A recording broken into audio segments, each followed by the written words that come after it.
Hey, welcome everyone. My name is Sushant Sutesh. I'm going to take you through a walkthrough of creating an Azure SQL database. After you create an Azure SQL database, you will learn how to query the database as well. So without wasting any more time, let's dive deep into it. So to create an Azure SQL database, you can go to the search box and type in Azure SQL database, or as always, you can go to all services and select an Azure SQL database as well. As you can see that I don't have any SQL database at the moment.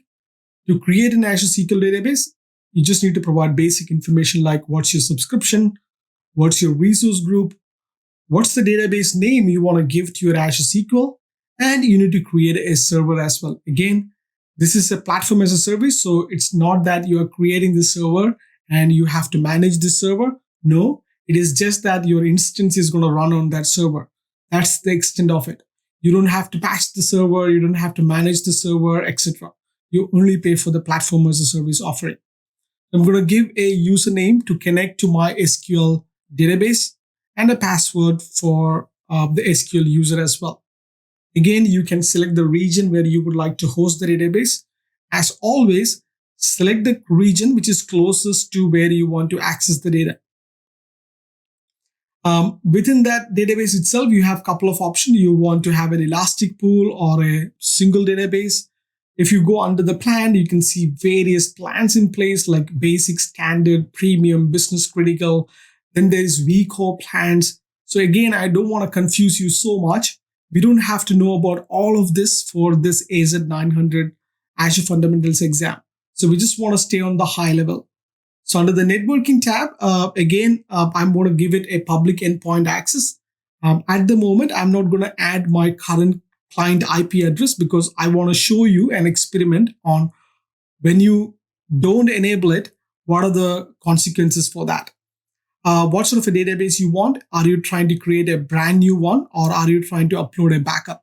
In our case, we don't have anything, so I'm going to select sample. So this database comes with an adventure work sample database, so we can query and we can test it.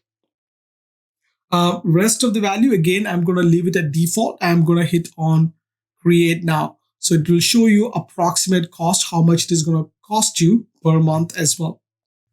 So looks like our deployment is almost completed. As you can see that there are heaps of services which created. I can click on go to resource to straight away. It will take me to the DB1 database we created.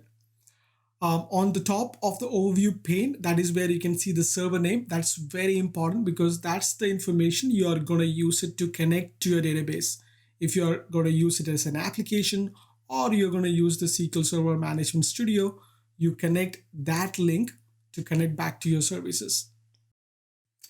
Now that we have successfully created an Azure SQL database, the next task is to test the database. To test the database, all we need to do is go back into the database what we created and we need to find the query editor. So the query editor is something which will help us connect and talk to these databases within Azure. This is one way to do it. This is again a super simple way to do it. Another way is to connect to your database using your SQL Management Studio. So I'm going to go to the query editor.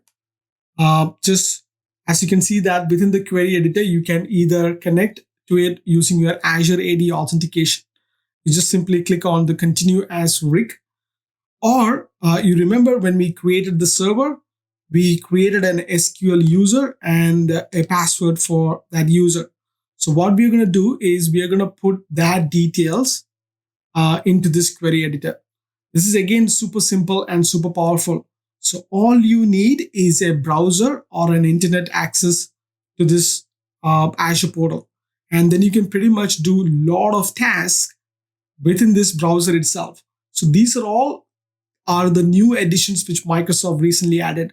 The Storage Explorer within the portal, the Cloud Shell we are going to see in the later walkthrough, the query editor, etc. So put in your password and hit on OK. This will give you connection back into your database. So as you can see that now I'm not able to connect. This is exactly what I wanted to show you. because the client which I'm using right now doesn't have an authorization to connect to the database. So for that, we just need to go back to the overview page. Under the networking tab, there is firewall settings. So you just need to add your client IP. You don't even have to copy and paste. All you have to do is click on add a client IP address. It automatically fetches the IP address details of your local machine and add into your Azure SQL database firewall. Now that we have added, let's go back to the query editor one more time. This time, I'm going to just provide the password, and you will be able to see that we would be able to successfully sign in to the Azure SQL database.